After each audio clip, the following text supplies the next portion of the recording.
Hello दोस्तों, स्वागत है आपका बिहार न्यूज में। दोस्तों मैं हूं फिरदौस गनी और आप देख रहे हैं केडीबी लाइव। दोस्तों आज हो चुका है 29 जून 2020। तो आज की बिहार की टॉप न्यूज लेकर आए हैं आपके लिए।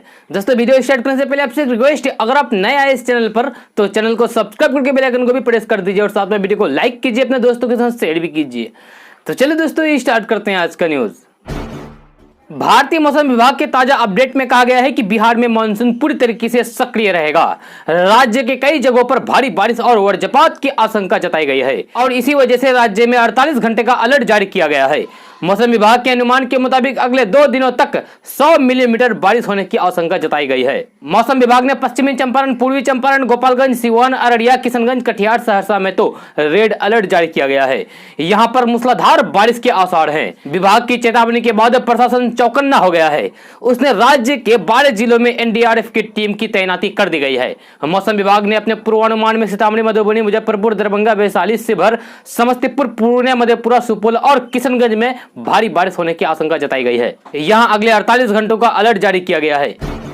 विक्रमशिला सेतु पर लगने वाला जाम प्रशासनिक उदासीनता के कारण लोगों के लिए नासूर बनता जा रहा है। जाम ने भागलपुर से सीमांचल तक की दूरी बढ़ा दी है। विक्रमशिला सेतु होकर सीमांचल के किशनगंज, पूर्णिया, कटिहार, सुपौल, सहरसा, मधेपुरा आदि जिले के लोग जाते हैं। इन लोगों को अब भागलपुर से अपने घर तक जाने में औसतन 5 गुना ज्यादा समय लग रहा है। इससे लोगों की परेशानी काफी बढ़ गई है, लेकिन इसके निराकरण के लिए अब कोई भी ठोस प्रशासनिक प्रयास नहीं किया जा रहा है। गाड़ियों के आगे पीछे लगे नंबर प्लेट पर नंबर के अलावा और किसी शब्द का प्रयोग करने पर परिवहन विभाग कड़ी कार्रवाई करेगा। HSRP नंबर प्लेट भी लगाना अनिवार्य होगा। मुख्यालय द्वारा ऐसे गाड़ियों पर कार्रवाई को लेकर अभियान चलाने का निर्देश दिया गया है। जुलाई के प्रथम सप्ताह से परिवहन विभाग भागलपुर और नौगछिया में इसको लेकर अभियान चलाएगा। सप्ताह के हर शनिवार को यह अभियान चलाया जाएगा। वाहनों के आगे पीछे लगे नंबर प्लेट पर और कुछ लिखा पाया गया तो मोटर व्हीकल एक्ट 179 के तहत कार्रवाई होगी और 2000 रुपए का जुर्माना भी लगाया जाएगा। केंद्रीय सड़क परिवहन एवं राजमार्ग मंत्रालय ने गांधी सेतु के समांतर बनने वाले पुल का टेंडर रद्द कर दिया है। मंत्रालय ने चयनित 7 एजेंसियों को टेंडर रद्द करने की सूचना देते हुए फिर से रिटेंडर में शामिल होने का कहा गया है। मंत्रालय के सूत्रों के मुताबिक दोनों चीनी पार्टनर वाली भारतीय एजेंसियों को कहा गया है कि वे पार्टनर बदलते हुए रिटेंडर में शामिल हो। कोई भी एजेंसी चीनी पार्टनर नहीं बना सकेगी। अब तक निर्माण के लिए चयनित 7 एजेंसियों में से 2 चीनी कंपनियों को अपना पार्टनर बनाया था। चीन से विवाद होने के बाद केंद्र सरकार ने फैसला लेते हुए फिर से रिटेंडर किया गया है। अभी तक आपने फिल्मों या फिर धारावाहिकों में फिल्म अभिनेता नाना पाटेकर को खेतों में काम करते हुए देखा होगा। जी हां, लेकिन कल वे बिहार के खेत में नजर आए। इतना ही नहीं, फिल्म अभिनेता नाना पाटेकर इस मानसूनी सीजन में खेत में हल भी चलाए। ये पूरा वाकया पटना जिले के मोकामा में हुआ है। नाना पाटेकर 2 दिनों के लिए बिहार आए हुए हैं। बॉलीवुड के सुप्रसिद्ध अभिनेता नाना पाटेकर शनिवार को बिहार के पटना जिले के अंतर्गत स्थित मोकामा पहुंचे। उनका हेलीकॉप्टर पटना एयरपोर्ट से चलकर सीधे सीआरपीएफ के मोकामा घाट ग्रुप केंद्र के प्रांगण में उतरा। ग्रुप केंद्र के प्रभारी डीआईजी अनिल कुमार मिज की अगुवाई में उनका स्वागत किया गया। इस साल अक्टूबर-नवंबर माह में होने वाले बिहार विधानसभा चुनाव की तैयारी में जुटा राष्ट्रीय जनता दल यानी कि राजद कई मोर्चे पर घिरता दिख रहा है। बिहार की राजनीति के माहिर खिलाड़ी और सूबे के सबसे बड़े सियासी परिवारों के मुखिया लालू प्रसाद यादव इन दिनों बहुत चर्चित चारा घोटाले मामले में झारखंड के रांची में स्थित जेल में बंद हैं। वे मधुमेह और दिल की बीमारी से ग्रसित हैं। इसके अलावा उनकी किडनी भी ठीक से काम नहीं कर रही है। ऐसे में राजद कुनबे को मिल रही लगातार झटकों के बीच महागठबंधन में शामिल प्रमुख घटक दलों हिंदुस्तानी मोर्चा हम के मुखिया जीतन राम मांझी, राष्ट्रीय लोक समता पार्टी रालोसपा के मुखिया उपेंद्र कुशवाहा की ओर से अपनी अपनी मांगे को लेकर बनाए जा रहे दबाव से गठबंधन को संभल कर रखना भी लालू परिवार के लिए एक बड़ी चुनौती से कम नहीं है। ग्रामीण विकास विभाग की ओर से चलाए जा रहे मनरेगा कार्यक्रम के माध्यम से एक दिन में 13 लाख मजदूरों को काम देने का रिकॉर्ड कायम किया गया है। शनिवार को विभागीय मंत्री श्रवण कुमार की ओर से बताया गया है कि अब तक 6,69,00,000 मानक दिवस का सृजन किया गया है। विभाग के माध्यम से मनरेगा के तहत 6,06,000 योजनाओं पर काम हो रहा है। इसके अलावा मनरेगा के तहत ग्रामीण क्षेत्रों में सामुदायिक शौचालय के निर्माण कार्य में लगभग 11,000 मानव दिवस सृजित हो चुके हैं। इस प्रकार केवल लॉकडाउन की अवधि यानी कि 20 अप्रैल से प्रतिदिन औसतन 9,80,000 मानव दिवस सृजित हुए हैं। यदि पूरे वित्तीय वर्ष के इन 3 महीनों की बात की जाए तो औसतन 7,70,000 मानव दिवस प्रतिदिन सृजित हुए हैं। भारत और नेपाल के बीच रिश्ते तेजी से बिगड़ रहे हैं। चीन के उकसावे पर नेपाल लगातार भारत विरोधी नीति पर आगे बढ़ रहा है। चीन ने भारत के खिलाफ काम करने के लिए नेपाल को लगातार फंडिंग जारी रखी है और इसी का नतीजा है कि नेपाल लगातार सीमा पर भारत के खिलाफ तनाव पैदा कर रहा है। भारत और नेपाल की सबसे लंबी सीमा बिहार में है। बिहार में तकरीबन 750 किलोमीटर लंबी सीमा पर दोनों तरफ से देखा जा सकता है। जिस नेपाल को बिहार ने कभी गैर मुल्क नहीं समझा, वह आज बंदी से लगाए जा रहे हैं। सीमा पर चीन के बने टेंट में नेपाली जवान कैंप कर रहे हैं और नेपाल की तरफ से बॉर्डर पर जगह जगह सीसीटीवी कैमरे भी लगाए जा रहे हैं। भारत और नेपाल के बीच बड़ी तल्खी का असर यह है कि बॉर्डर पर हर 100 मीटर की दूरी के ऊपर नेपाल सेना ने एक चेन पोस्ट बना रखा है।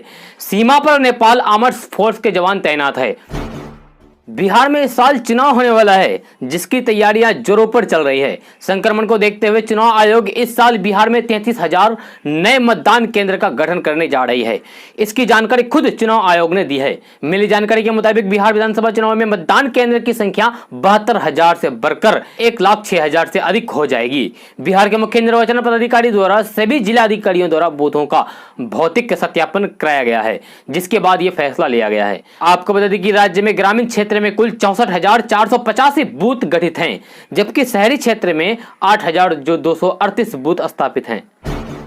लोक जनशक्ति पार्टी के राष्ट्रीय अध्यक्ष और जमुई से सांसद चिराग पासवान ने बिहार चुनाव से पहले चौंकाने वाला बयान दे दिया है।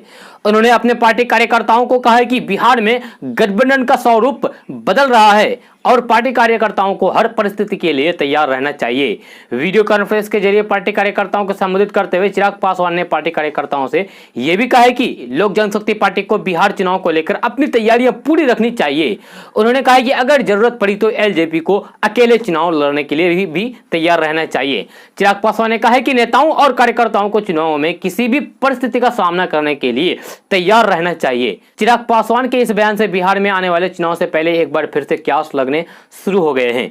सूत्रों की माने तो लोक जनशक्ति पार्टी की सबसे बड़ी चिंताएं एनडीए में सीटों के बंटवारे को लेकर है। लोक जनशक्ति पार्टी की मांग है कि वे आगामी विधानसभा चुनाव में कम से कम 42 सीटों पर चुनाव लड़े, मगर एनडीए चिराग पासवान की पार्टी को 30 से 35 सीट ही देने के मूड में है। चीन से तानातानी के बीच प्रधानमंत्री नरेंद्र मोदी ने अपने मासिक रेडियो कार्यक्रम मन की बात के जरिए देशवासियों को संबोधित किया। इस दौरान पीएम मोदी ने कहा कि संक्रमण की महामारी के साथ भारत अपने पड़ोसियों की चुनौतियों से निपट रहा है। लद्दाख में भारत की जमीन पर बुरी नजर डालने वालों को करारा जवाब दिया जा रहा है। उन्होंने कहा कि भारत दोस्ती निभाना जानता है तो आंखों में आंख डालकर जवाब भी देना जानता है। इसके साथ ही पीएम मोदी ने लोगों से एक बार फिर से सामाजिक दूरी का पालन करने और मास्क पहनने की अपील की है। बिहार में बारिश के बाद अब टिड्डियों ने ढावा बोल दिया है। सीमावर्ती जिलों में टिड्डियों के हमले की सूचना मिलने के साथ ही विभाग को अलर्ट कर दिया गया है। टिड्डियों का दल बिहार के सीमावर्ती जिलों में हमला बोल चुका है, जिससे निपटने के लिए कृषि विभाग लगातार तत्पर है। बिहार के कई जिलों में टिड्डियों का दल पहुंच गया है, जो फसलों को चट कर दिया जा रहा है, जिससे किसानों में हरकंप मचा हुआ है। कृषि मंत्री डॉक्टर प्रेम कुमार ने बिहार के सीमावर्ती जिलों में टिड्डियों के पहुंचने की सूचना पर उसके नियंत्रण के लिए पौधा संरक्षण विभाग के मुख्य सचिव एवं क्षेत्रीय पदाधिकारियों के साथ टिड्डियों के खतरे को लेकर वीडियो कॉन्फ्रेंस के माध्यम से बैठक भी की है। मंत्री प्रेम कुमार ने कहा है कि बिहार में अब तक टिड्डियों से किसी भी प्रकार के नुकसान की सूचना प्राप्त नहीं हुई है। उन्होंने कहा कि मैं प्रतिदिन स्वयं यानी कि मैं खुद इसका अनुसरण कर रहा हूं। कृषि विभाग के क्षेत्रीय पदाधिकारियों एवं कर्मचारियों द्वारा टिड्डियों को भगाने का प्रयास किया जा रहा है। इस साल होने वाले बिहार विधानसभा चुनाव को लेकर महागठबंधन और एनडीए के सभी दल अभी से ही अपनी मजबूती के लिए तमाम तरह के कवायद में जुट गए हैं, लेकिन कोऑर्डिनेशन कमेटी के मुद्दे पर महागठबंधन में अब भी कुछ ठीक नहीं चल रहा है। हम के राष्ट्रीय अध्यक्ष जीतन राम मांझी के कोऑर्डिनेशन कमेटी की मांग को राजद द्वारा तवज्जो नहीं दिए जाने के बाद कांग्रेस की मध्यस्थता से ऐसे आसार बनने लगे हैं कि सब कुछ ठीक ठाक हो जाएगा। लेकिन मांझी के दिल्ली से पटना लौटने और हम के कोर कमेटी के बैठक के बाद एक बार फिर से दोनों दलों के बीच तनातनी दिख रही है। राजधानी पटना में रविवार की सुबह हो रही बारिश के बाद कई इलाकों में जल जमाव की स्थिति उत्पन्न हो गई है। बारिश के कारण कई निचले मोहल्ले में गलियां डूब गई है, सड़क पर जल जमाव हो गया है। पटना के राजवंशी नगर, राजेंद्र नगर, कंकरबाग, बाईपास दक्षिणी इलाकों में जल जमाव के कारण काफी परेशानी हो रही है। कुछ दिन पहले ही पटना हाईकोर्ट ने राजधानी पटना के कई इलाकों को जल जमाव की समस्या दूर करने के लिए दायर याचिकाओं पर सुनवाई करते हुए कहा था कि जल जमाव दूर करने को हर साल याचिका दायर होती है। सरकारी महकमा जल निकासी दूर करने का दावा हर साल करता है। इसके बावजूद चंद घंटों की बारिश में ही पटना की सड़कों पर पानी कैसे जमा हो जा रहा है? पिछले साल जल जमाव के बाद क्या उपाय किए गए हैं?